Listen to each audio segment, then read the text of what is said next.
Chapter 9. Judge Gantry adjourned court shortly after 5 p.m. and called the lawyers into his chambers for what promised to be a tense meeting. Theo hurried outside and looked for Julio, but there was no sign, no trail. A few minutes later, Theo parked behind the family's law office and went inside. Elsa was tidying up her desk, getting ready to leave. "A good day at school, Theo?" she asked with her customary warm smile as she hugged him. "No. And why not? I'm bored with school." "Of course. And school is especially boring when there's a trial underway, right?" "Right. Your mother has a client. Your father was putting the last I heard." "He needs to practice," Theo said. "Bye." "Bye, dear. See you tomorrow." Elsa left through the front door and Theo locked it behind her. Woodspoon helped Woodspoon kept a putter and few balls near his desk. He practiced on an old Oriental rug that had very little in common with the real putting green. Several times a day, when he needed to stretch his back, he would tap a few balls.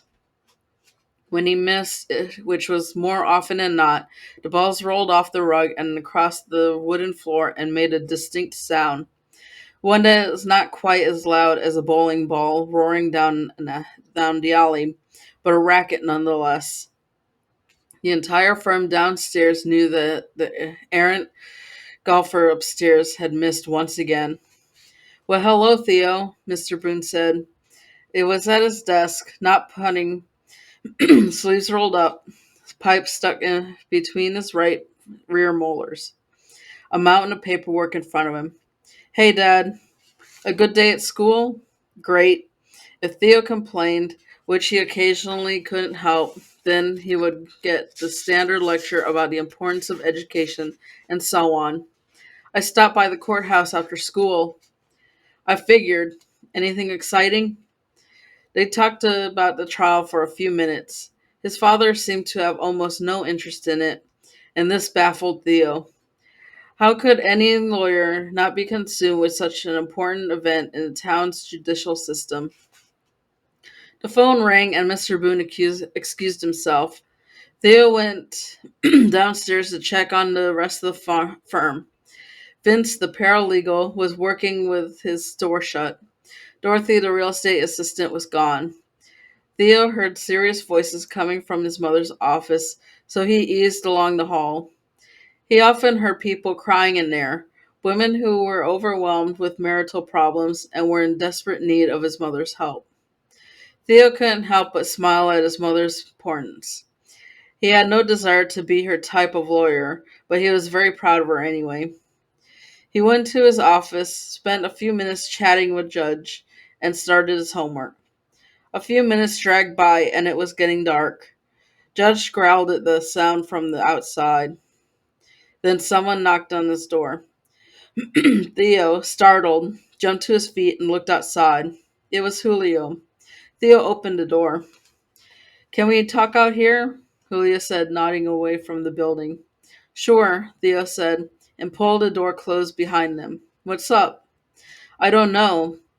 I saw you in court a while ago. Why were you in court?" Julio took a few steps away from the office as if someone in there might hear him. He glanced around very nervously. "I need to trust someone, Theo," he said. "Someone who knows the law." "You can trust me," Theo said, quite anxious to hear the rest of the story he'd been thinking about the entire day. "But if I tell you something, you cannot tell anyone else, okay?" "Okay, but why would you tell me something I can't tell anyone? I don't understand." "I need advice. Someone needs to know." "Know what?" Julio stuck both hands in the pockets of his jeans. His shoulders dropped. He looked frightened. Theo thought about him, his mother, and his little brother and sister, living in a shelter far from their real home, abandoned by their father. They were probably afraid of almost everything. "You can trust me, Julio," Theo said. "Okay." Julio looked at his feet, unable to make eye contact. I have a cousin from El Salvador. He's here in Strattenberg. He's older, maybe 18 or 19. Been here a year or so. He works at he works out at the golf course. He cuts grass, puts water in the coolers, all sorts of stuff. Do you play golf? Yes. Then you see the guys who take care of the course. Yes. Theo played with his father every Saturday morning in Strattenberg Municipal Course. There were always a few workers, mostly Hispanic, now that he thought of it, around the fairways and greens taking care of things. Which golf course? Theo asked. There were at least three in the area. Out there where the lady was murdered. Waverly Creek? Yes. Theo felt something tighten in his upper chest, a knot, a knot of some sort. One that had just formed. Go on, he said, though something told him he should drop this conversation at once, run back to into the office, and lock the door. You see, he was working on the day of the murder. He was eating lunch. His lunch break starts at 11:30 and goes to 12. He's very homesick, and on most days he sneaks away from the others and eats alone. He carries a family photo of his mother, father, and four little brothers, and while he eats, he looks at the photo. It makes him very sad, but it also reminds him of why he's here. He sends them money every month. They are very poor. Where does he eat lunch? Theo asked, but he already had a clue. I don't know much about golf, just that he has told me. Fairway and dogleg. You know these words? Sure. Well, my cousin was sitting under some trees in a dogleg, sort of hiding because his lunch break is only time when he can be alone. And he saw this man in a golf cart going real fast down the path along the fairway. The man had a set of golf clubs on the back of the cart, but he was not hitting balls. He was in a hurry. Suddenly he veered to his left and parked the cart near the patio of the house where the lady was murdered. Theo, who was holding his breath, said, "Oh my gosh." Theo Julio looked at him. Keep going, Theo said. Also, and so this man jumped from the cart, walked to the back door, quickly took off his golf shoes, opened the door, and went inside. The door was locked, and the man was moving fast, like he knew exactly what he was doing. My cousin didn't think much about this because the people who live out there play golf all the time, but it did seem a little odd that the man took off his shoes on the patio, and he did something else that my cousin thought was strange. What? The man was wearing a white glove on his left hand. This is normal, no? Yes, most right-handed golfers wear a glove on the left hand. That's what my cousin said.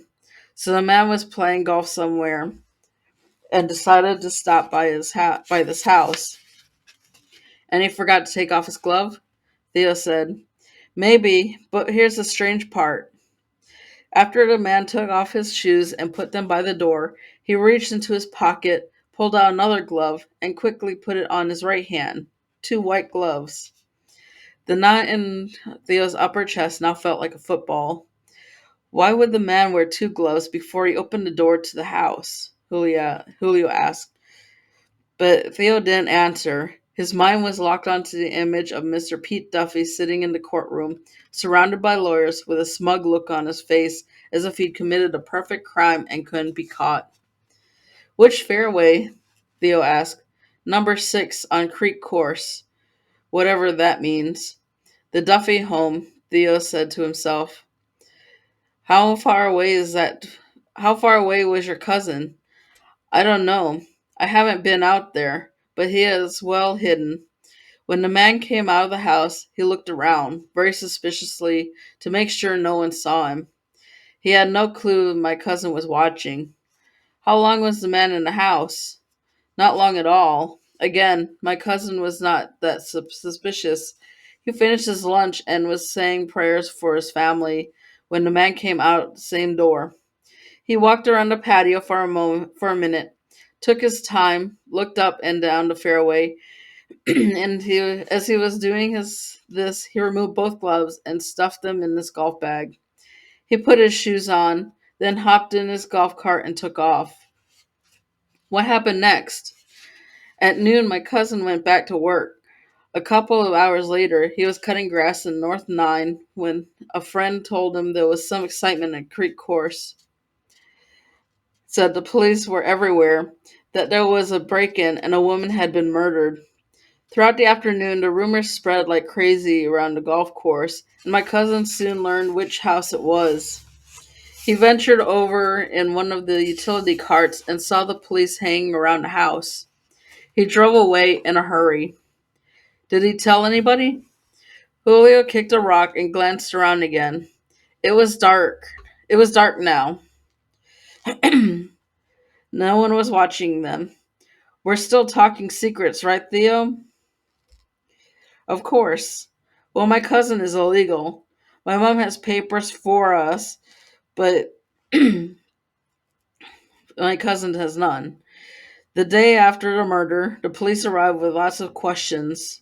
There are two other boys from El Salvador out there, and they're illegal too. So the boss told my cousin and the other two to get lost, to stay away for a couple days. That's what they did. Any contact with the police, and my cousin would be arrested, put in jail, and then sent back to El Salvador. So he's never told anyone? No, only me. He was watching television one night, and there was a story about the murder. They showed the house, and my cousin recognized it. They showed the man, Mr. Duffy, I think, walking down a sidewalk. My cousin said he was pretty sure the man walked just like the man he saw enter the house. Why did he tell you? Because I'm his cousin and I'm in school. My English is good and I have papers. He doesn't understand the court system and he asked me about it. I told him I would try and find out. That's why I'm here, Theo. What do you want from me? Tell us what to do. He could be an important witness, right? Oh, yes. Then what should my cousin do? Run back to El Salvador, Theo thought, but didn't say. Give me a minute, he said, rubbing his jaw. His braces were suddenly aching. He kicked a rock and tried to imagine a storm that would hit Julio's cousin. Took the if Julio's cousin took the witness stand. Is there a reward of some kind? Julio asked. Does he want money? Everybody wants money. I don't know, but it might be too late. The trial is half over. Theo kicked another rock for a moment. The two boys studied their feet. This is unbelievable, Theo said. He was almost dizzy and confused, but his thinking was clear enough to know that this was far over his head. The adults would have to deal with it. There was no way this secret could be kept. What? Julio pressed. He was now staring at Theo, waiting on words of wisdom. Where does your cousin live? Near the quarry? I've never been there. That's what Theo figured. The quarry was a rough part of the town where lower income people lived. Strattenburg was a safe city, but there was an occasional shooting or a drug bust, and these always seemed to happen around the quarry. Can I talk to your cousin? Theo asked. I don't know, Theo. He's really nervous about this. He's afraid he might get in serious trouble. His job is very important to his family back home. I understand, but I need to nail down the facts before I can decide what to do. How often do you see your cousin? Once or twice a week. He stops by the shelter and checks in with my mother. He's very homesick, and we're the only family he has. Does he have a phone? No, but he lives with some other guys, and one of them has a phone. Theo paced around a gravel parking lot, deep in thought. Then he snapped his fingers and said, Okay, here's the plan. I assume you need help with your algebra homework tonight. Oh, I guess. Just say yes. Yes. Good. Get in touch with your cousin and tell him to stop by the shelter in about an hour. I'll stop by to help with your homework, and I'll bump into your cousin. Tell him I can be trusted, and I will not reveal his secrets to anyone unless he says so. Got it? I'll try. What happens after you talk to him? I don't know. I haven't gotten that far. Julio disappeared into the night. Theo returned to his office, where he kept a file on the Duffy case. There were newspaper articles, a copy of the indictment, and internet searches on Pete Duffy and Clifford Nance, even Jack Hogan, the prosecutor. All lawyers kept files. Wednesday night meant Chinese carryout from the Golden Dragon. It was always eaten in the den while the Boones watched Theo's favorite television, reruns of the old Perry Mason show. Miss Boone was still with a client, a poor woman who could be heard crying through the locked door.